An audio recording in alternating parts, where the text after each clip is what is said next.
The chamber floated in the darkness between stars. A massive structure of crystalline walls and glowing platforms that stretched for miles in every direction. Ambassador Marcus Reeves stood in the center of a circular platform, bathed in harsh white light that made him feel like an insect under a microscope. Around him, rising in concentric circles that climbed toward a domed ceiling lost in shadows, sat representatives of 300 alien species. Marcus had seen the briefing videos. He had studied the intelligence reports. Nothing had prepared him for the reality of standing before the Galactic Council. To his left sat creatures that looked like living mountains of crystal, pulsing with inner light. To his right, beings made of swirling gas contained in force fields floated above their seats. Behind him, something that resembled a massive serpent covered in chitinous plates coiled. Around a platform built specifically for its form, the air thrummed with translation fields, turning the clicks, hums, and subsonic rumbles of hundreds of species into comprehensible speech that filled his earpiece. Beside Marcus stood Lieutenant James Park, his military escort, and Dr. Helena Frost, Earth's leading xenobiologists. Both looked calm, but Marcus could see the tension in their postures. They were 3 humans in a room with thousands of aliens, light years from home. And what happened in the next hour would determine the fate of Earth. A figure rose from the highest platform. High Executor Vornath stood 12 feet tall, his reptilian body covered in scales that shifted from deep green to almost black. His eyes were the color of molten gold, and when he opened his mouth to speak, rows of crystalline teeth caught the light. 4 arms extended from his torso, each hand ended in claws that could crush steel. His voice boomed through the chamber. Amplified by technology Marcus didn't understand. Humanity of Earth, you stand before the Vexther Dominion, the supreme authority of civilized space. For 10,000 years, we have maintained order among the stars. For 10,000 years, species have joined our great empire and prospered under our protection. Marcus said nothing. The briefing had been clear. Let them speak first. Show no weakness, but offer no provocation. Vornath's golden eyes fixed on Marcus. Your kind emerged into space 5 years ago. Your vessels crossed into Dominion territory 3 years past. You were warned. You were given the laws of civilized conduct, yet you continued your expansion. You refused to acknowledge your place in the natural order. A holographic display materialized above the platform, showing Earth's solar system. Marcus recognized Mars, Jupiter, Saturn.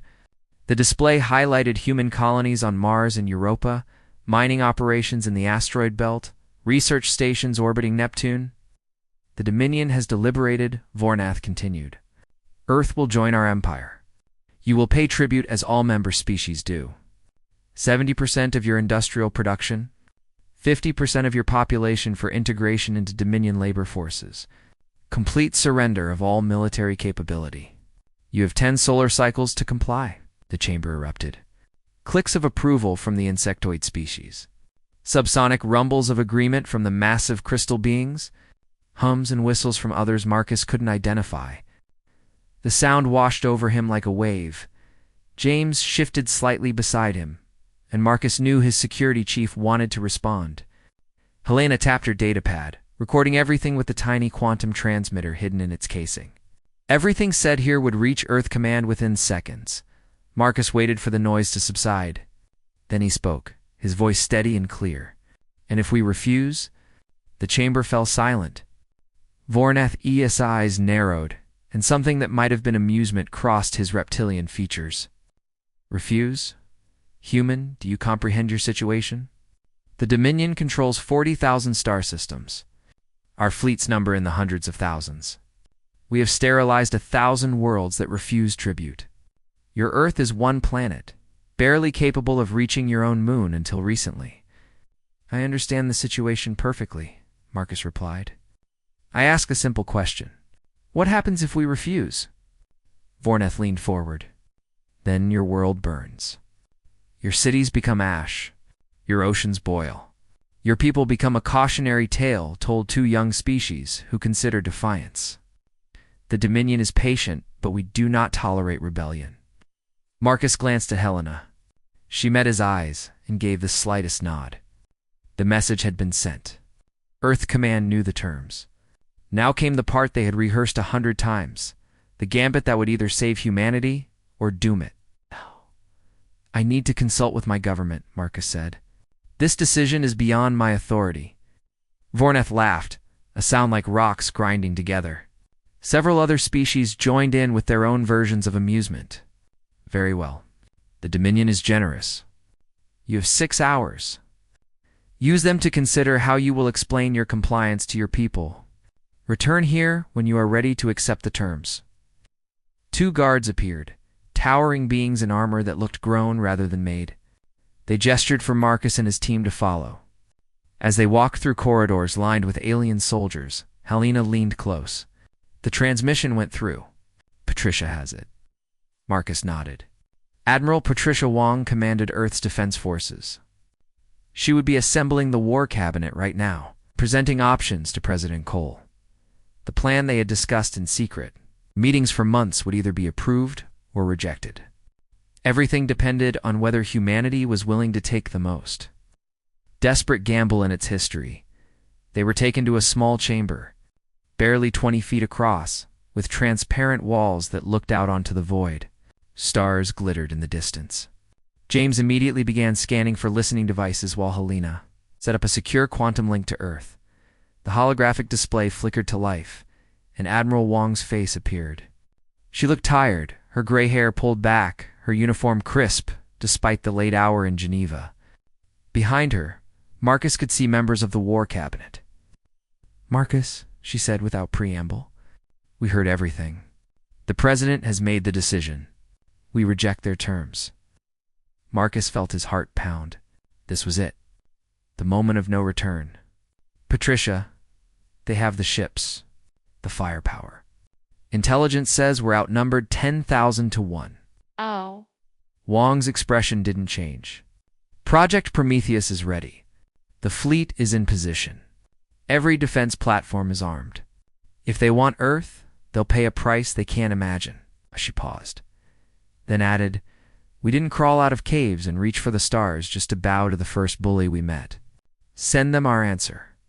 The transmission ended. Marcus looked at his team. James grinned fiercely. Helena looked terrified but determined. They had 2 hours before they had to return to the council chamber. Marcus spent those hours composing his response. This message would be remembered. It would either be humanity's finest moment or its epitaph. When the guards returned, Marcus walked back into the council chamber with his head high. Vornath sat on his throne, clearly expecting a broken human ready to surrender. Marcus stood in the circle of light and spoke in a clear, carrying voice. The people of Earth have considered your terms. We reject them completely. We will pay no tribute. We will surrender no citizens. We will not disarm. Any attempt to take by force what we will not give freely will be considered an act of war. The silence was absolute. Then Vornath threw back his head and laughed. You choose extinction? So be it. The subjugation fleet will depart within the hour. Your world has 20 days before we arrive to take what you refuse to give. Use that time to make peace with whatever gods your primitive species worships. Marcus turned to leave, but paused. He looked back at Vornath and spoke words that Earth Command had approved, words that would echo across the galaxy. We have a saying on Earth, come and take it. As the guards escorted them away, Marcus heard Vornath giving orders. Fleet commanders were being summoned. Battle plans were being approved. The machinery of conquest was grinding into motion, Helena whispered. They have no idea what we are, do they? Marcus replied quietly. They're about to learn. Commander Threlker stood on the bridge of his flagship, watching as ships materialized from faster-than-light travel. Each vessel was a city unto itself, bristling with weapons that could crack planets. Each carried thousands of soldiers bred for conquest. The assembly point lay in empty space, 200 light-years from the target system. With each passing hour more ships arrived, 1,200 capital ships. The largest fleet Threlker had commanded in his 50 years of service to the Dominion. He had conquered 30 systems with less. Subjugated species far more advanced than these humans. This would be simple, quick, almost boring. His tactical officer, a four-armed Velkarin named Sorith, approached with a data slate. "Commander, the target analysis is complete." Threlker studied the display. Earth, a blue and green world, single inhabited planet in a small system. Population of 8 billion, mostly concentrated in coastal cities, minimal orbital defenses. A small fleet of approximately 200 vessels, primitive by Dominion standards. Estimated time to victory, he asked. Soroth's mandibles clicked in what passed for a smile among his species. 4 hours, from system entry to complete orbital control. The humans have basic plasma shields but limited armor. Their weapons use chemical propulsion. They're a century behind current military standards. Threlker nodded. Prepare the standard subjugation packag. Disable their infrastructure with the opening barrage. Target communication satellites and power generation. Once they're blind and helpless, we'll commence tribute extraction. The fleet would depart in 6 hours. Plenty of time for one final briefing with his officers. Threlker headed to the conference room, where holographic projections of his command staff waited. He addressed them with the confidence of a veteran who had never lost a campaign. This is a punishment raid. The humans defied the High Executor directly. We will make an example of them. However, we need the planet intact and the population functional. They'll be paying tribute for the next 1,000 years. Precision is key. Light years away on Earth, Admiral Patricia Wong stood in the command center buried beneath the Swiss Alps. The room hummed with activity. Officers monitored displays showing real-time data from across the solar system. Quantum communication allowed instant coordination, technology the Dominion didn't possess and didn't know humans had developed. Dr. Richard Huang entered, carrying a tablet filled with calculations. The physicist looked exhausted, but excited. Project Prometheus is fully operational. All platforms report ready status. Wang nodded, studying the holographic map of the solar system floating before her. What the Dominion scouts had seen was a carefully constructed lie. Yes, Earth had 200 warships. Yes, the orbital defenses looked minimal. But the truth was far different. For 3 years, since first contact with Dominion border patrols, humanity had been preparing for this moment. Every nation on Earth had united under a single purpose: survival. Resources were pooled. Scientists shared research without restriction. Old rivalries were forgotten in the face of extinction. The result was the most extensive military buildup in human history, almost entirely hidden from Dominion sensors. "Show me the real map," Wang ordered. The display shifted. Suddenly, the solar system blazed with icons. Weapons platforms hidden inside asteroids. Drone factories built into the moons of Jupiter. Massive railguns mounted on the surface of Mars, disguised as terraforming equipment. Defense stations orbiting Neptune powered down and invisible until activated. The fleet wasn't 200 ships. It was 200 manned warships supported by 10,000 automated combat drones, each controlled by the quantum network that linked them into a single coordinated fighting force. But the real secret? The weapon that would shock the Dominion was the nature of human artificial intelligence. Most species feared AI had banned its development after ancient wars that scarred the galaxy. Humanity had no such fear. The defense network was controlled by 17 AI cores, each capable of processing battle data and executing maneuvers faster than any biological mind. President David Cole appeared on the main screen, broadcasting from a secure location. His face was grim but determined. "Admiral, the evacuation is 70% complete. All major cities have moved their populations underground.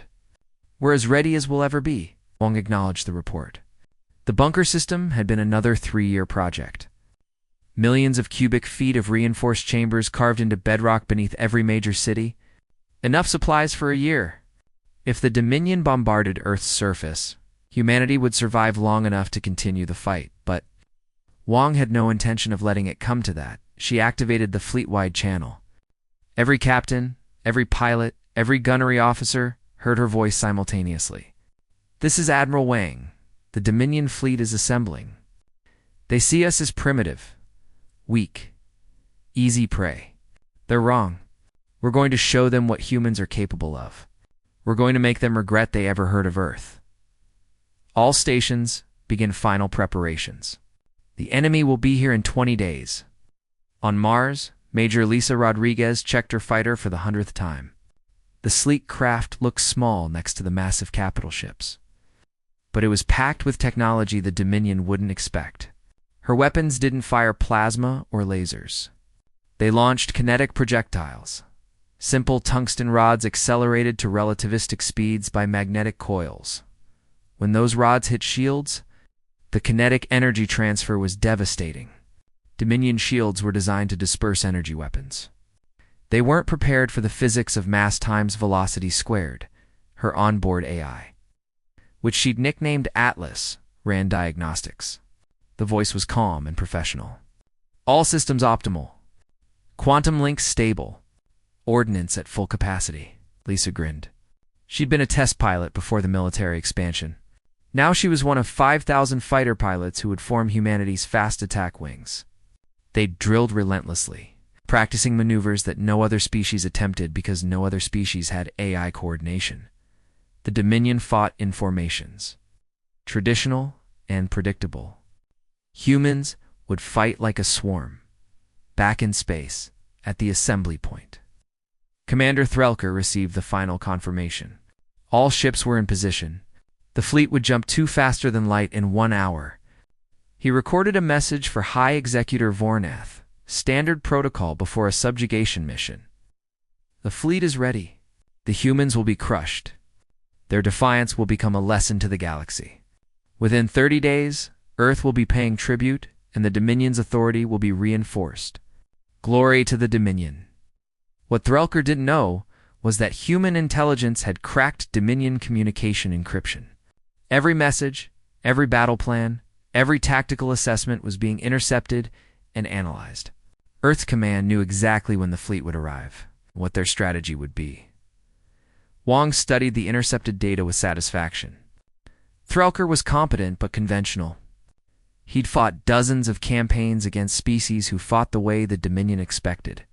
He had no experience against an enemy who could coordinate thousands of units with zero communication lag, who could execute battle plans at machine speed, who approached warfare with a predator's instinct rather than a conqueror's arrogance. She keyed the intercom too. Project Prometheus Command. Dr. Huang, activate the Neptune platforms. Start the warm-up sequence for the outer system defenses. When they arrive, I want them to know immediately they've made a mistake. Deep in the outer solar system, platforms that had looked like dead space debris for 3 years suddenly came to life. Power cores activated. Weapons charged. Targeting computers initialized. The trap was set. On the council station, Marcus remained in diplomatic custody. Technically a guest, but effectively a prisoner, the council wanted him close when Earth fell, to witness the price of defiance. But Marcus had other plans. Helena had been quietly making contact with other ambassadors, species who resented Dominion rule but feared open rebellion. She reported back in their quarters. The Krix are interested. So are the Nala. They want to know if we can really hurt the Dominion. Marcus smiled grimly. They're about to see. Across the galaxy, the Dominion fleet engaged their faster-than-light drives. Space twisted around 1,200 warships as they began their journey to Earth. Threlker sat in his command chair, reviewing the subjugation procedures one final time in 20 days. He would arrive at Earth expecting easy victory. Instead, he would discover that humanity didn't fight like prey. Humans fought like the apex predators they were. The Dominion fleet dropped out of faster-than-light travel at the edge of Earth's solar system near the orbit of Neptune. 1,200 warships materialized in a formation that had conquered 1,000 worlds. Commander Threlker stood on his bridge, watching as his sensors swept the system ahead. Tactical report, he ordered. Soreth studied his displays, mandibles twitching in confusion. Commander, we're detecting significantly more defensive positions than intelligence predicted. Multiple platforms around Neptune. Heavy concentrations near Jupiter and Saturn. The outer system is heavily fortified. Threlker frowned, but wasn't concerned. Numbers, at least 500 defense platforms. Could be more hidden in the asteroid fields. Human fleet signature shows 200 capital ships, but there are thousands of smaller contacts. Possibly automated systems? Understood.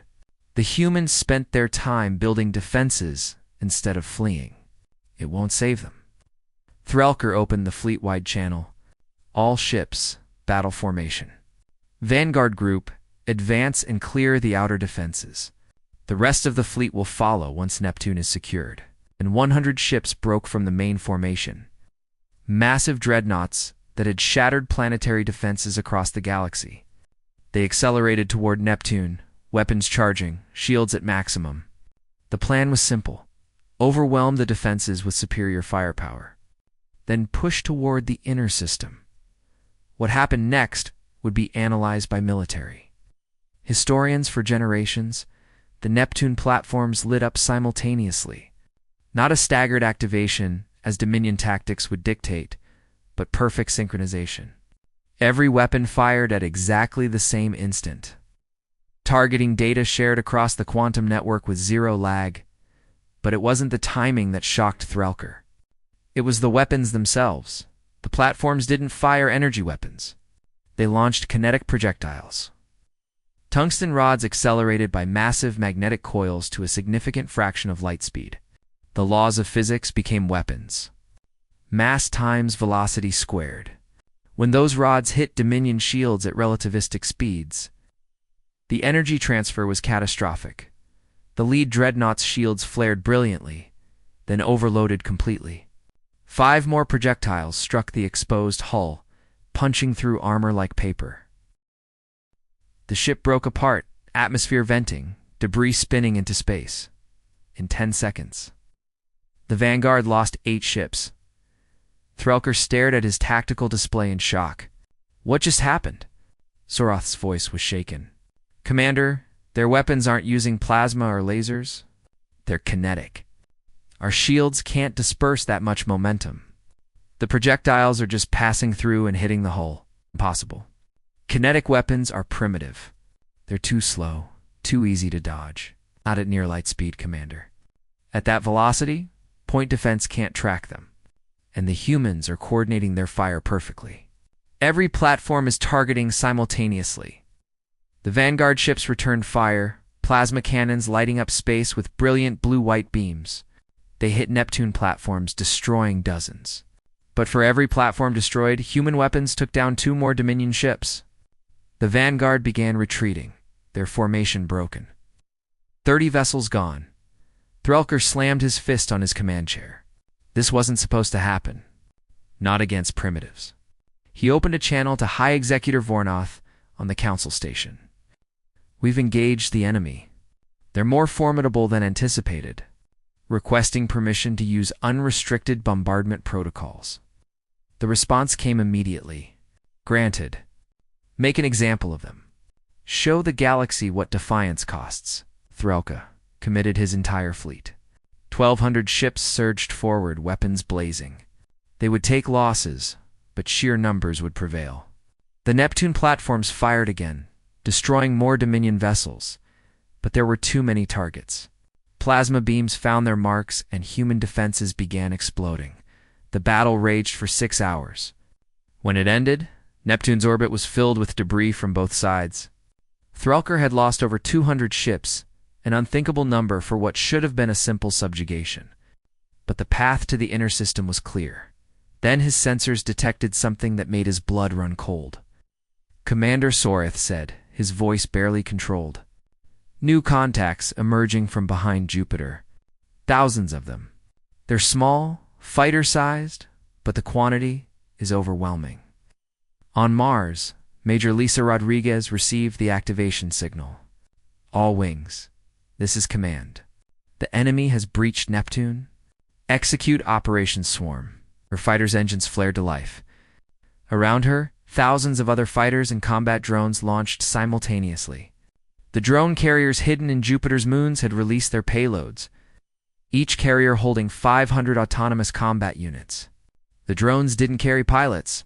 They didn't need them. Each was controlled by the quantum network, coordinated by AI that could process battlefield data faster than any biological mind.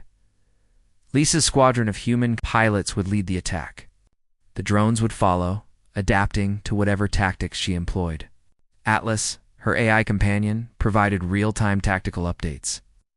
Enemy formation is standard Dominion wall pattern. Shields forward, weapons concentrated. Recommended approach: scatter pattern with focus strikes on capital ship engines. Understood, Atlas. All wings, break and attack. Make them regret coming here. The fighters accelerated to velocities that would have killed unaugmented pilots. Lisa's body was supported by a gel-filled flight suit and neural interface that helped her withstand the G-forces. Her squadron split into a dozen smaller groups, each approaching the Dominion fleet from different vectors. The Dominion point defense systems opened fire, filling space with plasma and interceptor missiles. Dozens of human drones exploded.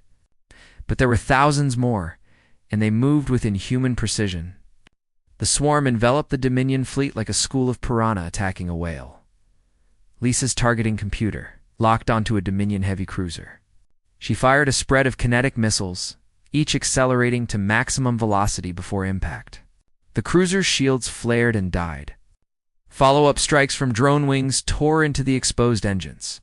The massive ship went dead in space, power failing, life support dying. Threlker watched his tactical display descend into chaos. The human fighters weren't engaging in traditional combat. They weren't trying to line up for clean shots or maintain formation. They swarmed. They attacked from every angle simultaneously. His ships couldn't target them all.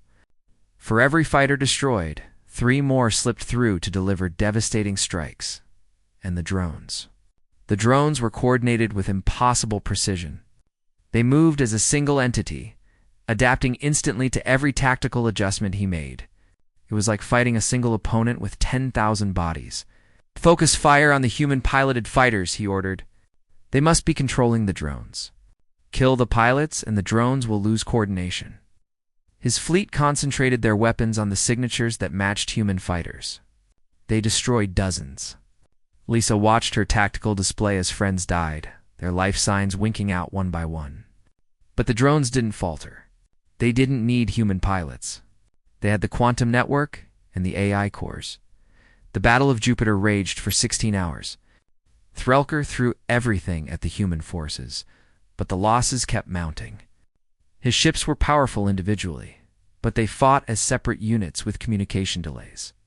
The humans fought as a single coordinated entity, every ship and drone sharing data instantaneously. When a Dominion flagship tried to break through to the inner system, Lisa's squadron executed a suicide run. She led her remaining fighters straight at the massive vessel, dodging point defense, delivering antimatter warheads directly into the ship's reactor core. The explosion lit up Jupiter's orbit like a small sun. Threlker watched his flagship die with growing horror. He'd lost 400 ships. 400 against primitives. Against a species that should have been helpless. He ordered the fleet to retreat to Saturn's orbit to regroup. As his surviving ships disengaged, he recorded an emergency message to the Dominion. Humans are not prey. They fight like apex predators. Their technology is unconventional but effective. They coordinate with impossible precision. Send reinforcements. Send everything. On Mars, Admiral Wong reviewed the battle data with grim satisfaction. Casualties? 80 warships destroyed. 300 fighters. Approximately 5,000 drones. Neptune platforms are offline. Jupiter defenses held. Wong nodded. They'd hurt the Dominion badly, but it wasn't enough. The enemy still had 800 ships, and Earth couldn't win a prolonged war of attrition. She opened a channel to Marcus on the council station. We bloodied them, but they'll regroup and hit us again. You need to find allies. Fast. Marcus, watching the battle reports in his quarters, understood. Earth had proven humans could fight. Now they had to prove they could win. And for that, they needed the subjugated species of the Dominion to believe rebellion was possible. He turned to Helena. Contact Ambassador Tavar of the Crix. Tell them we're offering them the quantum communication technology. For free, if they want to be free, now is the time. The war for Earth had become something larger. It had become the spark that would ignite rebellion across the galaxy. Ambassador. Tavar of the Crix stood in the shadows of a maintenance corridor deep in the council station, his insectoid body trembling with fear and hope in equal measure. Marcus Reeves stood before him, holding a small device that looked harmless but represented something revolutionary. This is the quantum communicator, Marcus explained quietly. Aware that Dominion security could be monitoring anywhere, it allows instant communication across any distance. No lag, no delays. Perfect coordination. Tavar's compound eyes reflected the dim light. His species had been conquered 800 years ago, their warrior culture crushed, their people reduced to laborers. You're giving this to us? Without payment? Without demands? We're offering it to any species willing to fight for their freedom. The Dominion maintains control because they can crush rebellions one at a time. But if multiple species rise simultaneously across the galaxy, they can't suppress everyone. Paused. We're not trying to replace the Dominion with human rule. We're trying to break the chains. Tavar took the device with trembling claws. My people remember freedom. We remember when we controlled our own destiny. If we use this, if we rise, the Dominion will try to exterminate us. They'll try. Marcus agreed. But they're losing 800 ships trying to take Earth. Their resources are finite. Their attention is divided. Right now, while they're focused on us, you have a chance. Over the next days, Marcus and Helena conducted a covert campaign throughout the council station. They met with representatives of the Nala, an aquatic species who had lost 3 colony worlds to Dominion tribute demands. They spoke with the Theran crystalline beings whose people were mined for their biological computing properties. They found the Ven, bird-like creatures, whose entire culture had been suppressed for 5 centuries. Every species received the same offer: quantum communication technology and Earth's promise of support. No demands, no strings, just the chance to be free. Ambassador Tavar made the first move. From his quarters, using the quantum device Marcus had given him, he contacted the Crix Homeworld instantly. Within hours, Crix militia forces seized 3 orbital stations in their home system. They disabled Dominion tribute collection ships and declared independence. The Dominion dispatched a suppression fleet. But before they arrived, the Nala attacked Dominion logistics bases in their territory. Then the Theran rose. Then the Ven, like fire spreading through dry grass. Rebellion erupted across the Dominion. On the council station, High Executor Vornath watched his empire begin to fracture. He summoned the council into emergency session, his rage barely contained. This is human treachery. They've armed insurgents, given them technology. We must crush Earth completely to send a message. But many council members were from subjugated species. They said nothing, but Vornath saw the calculation in their eyes. If Earth could resist, perhaps others could too. Vornath sent a message to Commander Threlker at Saturn. You have failed. Grand Admiral Kethver is being dispatched with 3,000 additional ships. He will take personal command of the Earth's subjugation. You are relieved. Threlker received the message with shame and relief. Kethver was a legend, a strategic genius who had never lost a campaign. If anyone could defeat these humans, it was him. Grand Admiral Kethver arrived at Saturn 2 days later, his command ship leading an armada that dwarfed the original fleet. He was smaller than Vornath, a bipedal species with 4 eyes and crystalline skin that pulsed with bioluminescence. His mind worked like a computer, processing tactical data faster than any organic brain. He reviewed the battle records, studying every engagement. Unlike Threlker, he didn't dismiss human tactics. He analyzed them, learned from them, and he identified Earth's critical vulnerability. The humans fight well in coordinated defense, he told his officers. Their quantum network gives them an advantage in distributed warfare. But they have one weakness: Earth itself. The planet is irreplaceable. They'll sacrifice everything to defend it. We'll use that against them. His strategy was brutal in its simplicity. bypass the outer system defenses, accept the losses, punch straight through to Earth's orbit. Once there, threaten the planet itself. Force humanity to choose between surrender and watching their homeworld. Admiral Wong saw the Dominion fleet forming for the push inward and knew immediately what Kethfer intended. She gathered her command staff in the war room beneath the Alps. He's going for Earth directly. He'll take massive casualties getting through our defenses, but he'll reach orbit with enough ships to threaten bombardment. Major Rodriguez, promoted after her heroics at Jupiter, studied the tactical projections. We can pull back the outer system defenses, concentrate everything around Earth. That's what he expects, Wong replied. He's counting on us defending conventionally. She called up a different display, showing Dominion logistics lines. Supply ships, fuel depots, repair stations. We're going to do something unconventional. Wong entered the room, understanding dawning. Protocol endgame. Wong nodded. Every ship, every drone, every platform will coordinate for a single massive strike. Not at his fleet. At his supply chain. We let him reach Earth, but we strand him there. The order went out through the quantum network. Every human military unit across the solar system received their targets. When Kethfer's fleet charged toward Earth, human forces would break off and strike everywhere except the main battle. The second battle began with the Dominion fleet surging inward in a massive formation. Kethfer had arranged his ships in layers, the outer vessels absorbing hits while the inner core pushed through. Human defenses at Jupiter engaged, destroying hundreds of Dominion ships, but the fleet kept coming. At Mars, another line of defense fell. The cost was staggering, but Kethfer accepted it. Victory required sacrifice. Then Admiral Wong gave the order. All units execute protocol endgame. Human forces disengaged from the main battle and scattered.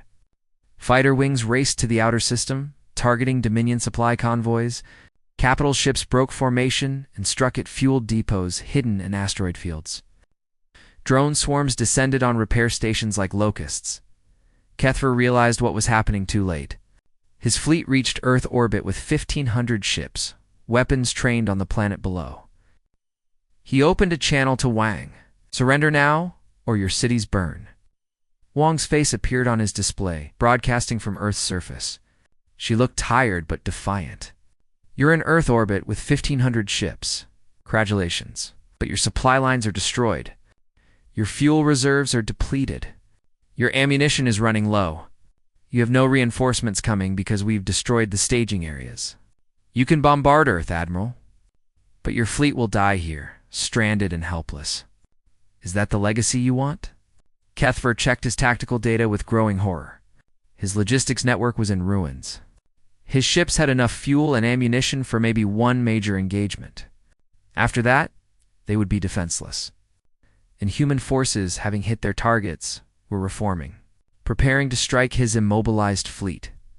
For the first time in his career, Grand Admiral Kethfer faced a situation where victory meant death. He could destroy Earth. But the political costs combined with the military reality meant the Dominion would lose more than it gained. He had been outmaneuvered. He opened a private channel to Wong. You've put me in an impossible position. I've put you in a position where talking is better than fighting, Wong replied. Let's negotiate. On the council station, Marcus received word of the stalemate. He smiled and turned to Helena. It's time. Call for an emergency council session. We're going to change the galaxy. The emergency council session was unlike anything the Galactic Council had seen in 1,000 years. Representatives from 300 species crowded the chamber. But the careful order that usually prevailed had dissolved into chaos. Reports flooded in from across the Dominion. The Crix had seized 6 star systems. The Nala controlled their entire home sector. The Theron had destroyed tribute collection fleets. Everywhere, subjugated species were rising. High Executor Vornath stood at his platform, trying to restore order. His voice boomed through the translation fields. Silence. We will have order. But the chamber wouldn't quiet. Species who had paid tribute for centuries were watching the impossible happen. Earth hadn't fallen. The mighty Dominion fleet was trapped in human space, and rebellion was spreading like wildfire. Marcus Reeves stood in the center spotlight. He was no longer a prisoner, but a catalyst for change. Beside him, Helena worked her datapad, coordinating with resistance movements across the galaxy through the quantum network. Ambassador Devar stood openly with the human delegation now, no longer hiding his allegiance. "You demanded Earth pay tribute," Marcus said, his voice cutting through the noise. "Instead, Earth offers the galaxy something better: freedom. We've given quantum communication technology to every species willing to resist. Oppression, not for payment, not for allegiance, simply because no species should be enslaved." Vornath eased.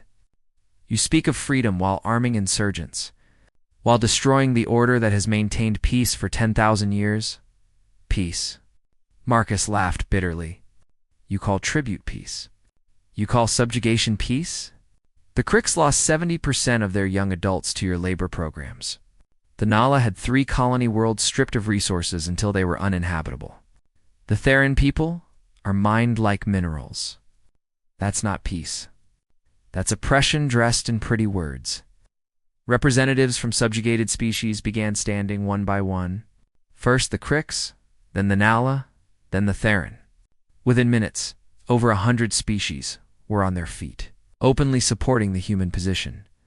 Vornath saw his control slipping. He made a desperate decision. This session is over. Security, remove the human delegation, and activate the station's self-destruct. If they want to destroy the Dominion, they'll die with it. Alarm klaxons blared. Countdown timers appeared on displays throughout the station. 30 minutes until the massive fusion reactor core overloaded, destroying the station and everyone on it. But Helena had been preparing for exactly this moment. For days, while Marcus conducted diplomacy, she had been studying the station's computer systems, probing for vulnerabilities. The Dominion's technology was advanced but rigid, designed for control rather than adaptability. Human computer science had evolved differently, shaped by centuries of hacking and counter-hacking. Her fingers flew across her datapad. "I'm in their system. Give me 2 minutes." Vornath watched as his command codes were overridden. The self-destruct sequence froze, then canceled. Every screen in the chamber displayed a single message: "Self-destruct attempt by High Executor Vornath prevented." Evidence of attempted mass murder transmitted to all council members. The chamber erupted. Species who had supported Vornath, who had benefited from the tribute system, suddenly backed away. Attempting to kill the entire council was beyond any acceptable action. Vornath had revealed himself not as a leader, but as a tyrant willing to murder anyone who threatened his power. Ambassador Tavar's voice rang out. The Crix call for a vote of no confidence. High Executor Vornath is unfit to lead. He has violated every principle the Council was founded upon. Other voices joined. The Nala, the Theran, the Ven, even some species who had been loyal to the Dominion for millennia added their support. The vote was called. When the tally appeared, it was overwhelming. Vornath was removed from power by a margin of 247 species, 253. Security forces moved to arrest the former High Executor. Vornath fled, disappearing into the station's depths. He would spend the rest of his life in hiding, hunted by the species he had oppressed, light years away in Earth orbit. Grand Admiral Kethver sat across a negotiation table from Admiral Wang. The meeting took place aboard a neutral vessel, with both sides maintaining armed standoffs. But the weapons were lowered. "For now, your strategy was brilliant," Kethver admitted. "I've studied warfare for a century. I've never been outmaneuvered like that." Wang nodded acknowledgement. "You're a good commander. In a fair fight, you probably would have won. But humans don't believe in fair fights. We believe in winning. We've been authorized to negotiate a settlement. The Dominion Council, what's left of it, wants this war ended before the entire empire collapses. Here are Earth's terms," Wang said, sliding a data tablet across. "First, recognition of human sovereignty. No tribute. No interference. Second, release of all subjugated species who wish independence. Third, your fleet leaves our space immediately. Fourth, the Dominion pays reparations for damages caused. Keth first studied the terms. They were harsh but not unreasonable. And if I refuse, then we continue this war. We'll dismantle your fleet piece by piece. Meanwhile, the rebellion spread. The Dominion fragments, you'll win nothing but ashes. The Grand Admiral was silent for a long moment. Finally, he picked up a stylus and signed the document. I'm authorizing this as a military commander ending a campaign. The political aftermath will be complicated. It always is, Wong agreed. But you're making the right choice.